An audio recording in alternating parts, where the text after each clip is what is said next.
Etong latest sa pagkilos ng sekta na ito, how is this different from the previous one? Yung last year, diba nasa Japan tayo ng San Edu with Cello, yung ramdam na parang muntikan si pero nag-fizzle out, diba? Pero how is this one different from that?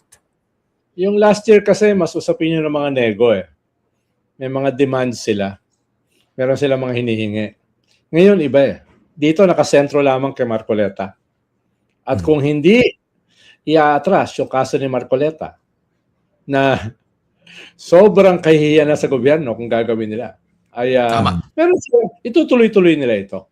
Tutuloy-tuloy nito sa logical conclusion. Eh, alam naman natin kung ano yung logical conclusion na gusto nila. Ano ba yun? Manawagan para sa transparency? Yun ba yun? Yung sinasabi ni Piparas tsaka ni Caselis, no? Yung ba? Sorry, hindi ko alam. Diba? Sobrang credible kasi ng dalawang yan eh. Pag bumuka yung bibig nila Jing Paras tsaka Celis. No? Oo. Tsaka sobrang sophisticated ng kanilang mga sinasabi. Kaya hindi mo alam kung ano talaga yung layunin, di ba? Hindi mo talaga alam kung ano yung objective, di ba? Ang hirap basahin, kumbaga. Hirap basahin, oo. Sobrang tatalino. At hindi sila destabilizer, ha? Hindi. Oo. Hindi. Gusto lang nila paltan ng vice president, yung presidente. Ano bang destabilizing doon? No? Wala. Magayos ka, Christian. Ang sabi naman nila, constitutional naman daw. Kasi kung mag-resign naman daw talaga yung presidente. Ayan. Diba? Constitutional naman daw. Constitutional naman daw. Kumbaga hindi naman nila pine-pressure yung presidente na mag-resign. Yeah, wala naman ganon. Yeah. Hindi. Kung hindi siya mag-resign, edi anong gagawin sa kanya? Ano tumatakbo sa isip ni mahal na Pangulong Bongbong Marcos ngayon? Tsaka ito pa, no? Itong buti na lang, may Canada trip ako. Hindi, tsaka tingnan nyo ngayon track record ng Iglesia kung sino yung mga ini-endorso tuwing eleksyon. Noong 2022 presidential election, sino ba ini-endorso nila? Tapos ngayon, ang lakas ng loob ng rally na ito para manawagan for transparency, accountability, and condemn corruption. Hindi ba dapat isipin nila? Wala bang karapatan mali ng in-endorso? Huwag naman magkamali basta may pag-amin at saka merong pagwawasto ng kamalian. Pero kung paulit-ulit na ang ini-endorso, yung merong mga ganyang kasaysayan o track record, may something. Tango na lang. Sabay-sabay na tumatango eh. Amoy, pati ako tumango sinabi ko. Speechless eh, no? Talagang odd na odd tayo sa mga pangyayari. Ano pa masasabi mo? May napag-isip tuloy ako napag-isipan ko tuloy kung sino ba mga ibang in-endorse nila. May isa. May isa. Ideal. Ideal. Bernie Barry, nakausap mo siya na matagal-tagal. Sa UP. Gusto ko nga malaman yung mga dating na-endorse ng iglesia kung sumasang-ayon ba sila dito sa huling panawagan na ito, itong latest na panawagan na ito. Kasi in-endorse ka, tinanggap mo yung endorsement dati. So, ngayon ba, magkalinya pa rin kayo? Diba? I mean, diba? Gusto ko lang marinig. Parang basang-basa namin ni San Eddie gusto mo mangyari doon.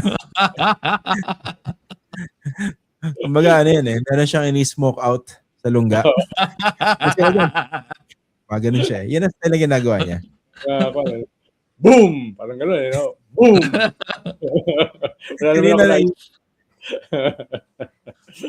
Gets ko rin yun. Ginamit lang niya boom, pero alam mo naman kung ano yung ibang tunog nun eh. Kanina lang i-imagine ko yung kung gagawin natin ng skit yung nangyari kay Senator Marcoleta. Parang nagliyab, kunwari nagluluto sa kusina si Senator Marcoleta. Medyo nagliyab yung yung kalan.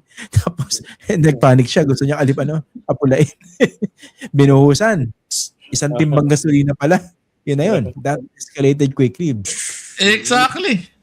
Yan ang Lander ka literal na out of the frying pan into the fire. Di ba? Umiiwas ka sa ganitong mas maliit na kaso, nauwi ka sa plunder. Ayok, di ba? Parang Ito pala, given the sheer number in this show of force by Iglesia, ano sa tingin niyo yung parang mensahe nito? Hindi lang sa administrasyon, kundi pati doon sa mga senador na uupo bilang huwes diyan sa pagsisimula ng impeachment trial sa July 6. Actually, yun nga iniisip ko kung aatras ang gobyerno, aatras si Boying, aatras yung presidente, tapos na yung impeachment before it has even started. Tapos na. No? At for the next 2 years, hindi lang lame duck yung gobyerno. Kung ano hingiin nitong religious group na ito, ay mapipilitan silang ibigay. Dahil kung na talaga sila, totally hostage na sila. No? Kaya going into the impeachment, medyo may counting strength yung mga senator judges. Parang hindi sila masyadong na-undermine. Dahil nga ay hindi bumigay yung ating justice system, at least for now, hindi bumigay yung executive, pagamat hiwalay naman siya sa Senado, pero alam naman natin na magkaugnayan. At medyo kakabahan ng kaunti si Vice President dahil baka yung momentum ay nandoon ngayon sa mga gustong i-convict siya kahit kulang pa sa numero. Kaya medyo nakalamang ng kaunti yung gobyerno dito sa hindi nila pag-atras. Sa ngayon. ako, Bukas pa. ganun nga eh. Ang sama kasi talaga na magiging mensahe kung aatras sila at this point. Bukod pa dun sa pagiging lame duck, bukod pa dun sa hostage sila sa remaining 2 years, sinasabi nga ni Sen Edu. Anong mensahe nun sa ibang tao tulad natin? Mga ordinaryong mamamayan na wala naman tayo sa gobyerno, di naman tayo pero di ba, ang mensahe nun, wala nang batas dito, di ba? Sa bansang ito. Wala na kayong aasahang aktual na maayos na mga institusyon dito dahil sa dulo, kung merong susuportahan ng iglesia, doon kami. Kahit na ano pang tiwalag niyan sa sa aktual na sinasabi ng ating batas. Kahit gaano pa maging inconsistent 'yan doon sa sa piniprescribe ng ating justice system. At sa tingin ko, hindi naman nila gugustuhin din 'yon dahil wala talaga silang mukhang ihaharap kahit kanino. Kung magkakaatrasan pa yan at this point. Masyadong mataas na yung stakes. Imaginein mo kung anong sasabihin ng presidente sa kanyang SONA in 3 weeks. Kung sakaling umatras sila. Correct. Kasi napakita niya makukulong by that time. 1 year after niyan sabihin, mahiya naman kayo. Sino nakulong? 2. Yun na nga. Feeling ko nga, yun na nga ang kakulangan ng movement doon sa mga sangkot sa flood control. Malaki na nga ibabato sa kanya yun. Tama si Sen Edu, no? Doon sa listahan ng mga top 15 contractors, no? Parang ang daming nakakalusot. 14 and a half.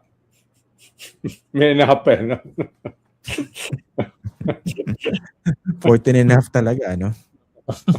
Grabe, no? Tsaka nga, ilang kongresista yung na lumabas ang pangalan. Yung pinangalanan doon sa mga 6 na po. Asa na? Sa mga senador. Ilan? Si Jinggoy lang. May mga ilan pa dyan. Dapat. Pero ang balita ko, sisimulan ng kasuhan next week. Yung mga pangunahing kongresista na na-involved dito. Dahil masyado nang delayed, masyado nang obvious. Oo, masyado Tsaka, matagal. lalo na ngayon na in-announce na nila na iti-treat na state witness si Bonoan. Yes. Kasi magmumukha kang kakuntsaba kung bibigyan mo ng state witness ito tapos walang malaking isda na maituturo. Walang malaking isda na makukulong dahil sa testimony niya. Diba? Yun And given his position, dapat malalaking isda yan. Kasi ang dami niya nakalib. Diba? At ang dami nang tumaas na kilay na yung nag-iisang cabinet secretary na nakasuhan, ginawa pang state witness. Mm. Dapat may maidi-deliver yan na mas Exactly. matindi niya, di ba? Or else, Yung expectations lalong tumaas, di ba? Yan yan eh. Hindi pwedeng support yan, no? Hindi pwedeng contractor lang uli yan. Hindi pwede. oh. Grabe. Kaya, tingin ko, mabadaliin nila yan dahil 3 weeks na lang, so na eh. In a few Oo, days, Oo nga. trial Last na eh. Monday of July, oh. Di ba? Next Ah, week, in trial na. Oo, kaya ipagsisiksikan nila yan in the next few days or weeks. Okay. So tingin mo, boss, magtutuloy itong rally na to hanggang next week? Aabot sa trial? Well, ang crucial dyan bukas. Paano kung Okay. ang target nila, kung aabot sila ng 200,000, sasarahan yung EDSA. At kung sasarahan yung EDSA, kung walang gagawin yung gobyerno, magkakaroon niya ng lakas ng loob na ituloy pa sa mga susunod na araw. Diba? Parang EDSA 2 template. Oh, unless i-disperse nila kung talagang guguluhin yung EDSA. Dahil pag sinara mo yung EDSA, tigil ang NCR. Tigil lahat. No, kanina nga lang eh. Di ba? Oo nga. That goes beyond being disruptive. That goes beyond freedom of expression or freedom to di ba, to congregate. Pala yan eh. Talagang papunta na yan ng destabilization. Na hindi naman malayo. Kaya the government again has to show strength. Or else ay ma-encourage mga yan na ipagpatuloy hanggang next week. May tanong ako. Bilang isang dating I'll choose my words wisely. Let's just say na si Senedo bilang isang dating political troubleshooter doing some work behind the scenes. How would you handle this situation? Well, meron kang optics, tapos meron ka rin behind the scenes. May ano yung optics? Corny yun eh. Doon tayo sa behind the scenes. How do you prevent this from escalating? Nangyari din yan eh. Nangyari yan nung panahon ni 2015. Oo, 2015. EDSA show. At sinakyan din yan ilang mga political opposition. Sumakay din sila dyan. Pero nung 2 araw na, nung ikalawang araw ng gabi, pinaabutan na sila. Hanggang dito na lang. Hindi na pwede yan magpatuloy. Kung magpapatuloy yan, mapapwersa yung may gawin yung gobyerno. Na protektahan ng gobyerno yung kanyang sarili. Kaya, kinaumagahan, nag-disperse na nung third day. So walang parang lahat may face saving. May face saving lahat. Dahil kusa silang nag-disperse. Pero kinausap sila the night before, nung second day. No? Pero dapat yung pagpapaabot mo, seryoso ka. Dapat hindi yung parang tentative ka. Dapat medyo sigurado ka na may mangyayari. Dahil ang at stake dito, hindi lang usapin ng pride, hindi lang usapin ng optics, usapin ito ng survival mismo ng gobyerno. The gobyerno has to protect itself. No? In the strongest possible way, dapat ma-drive mo yung mensahe na yon. No ifs and buts, no tentativeness, no? Talagang sasabihin mo sa kanila.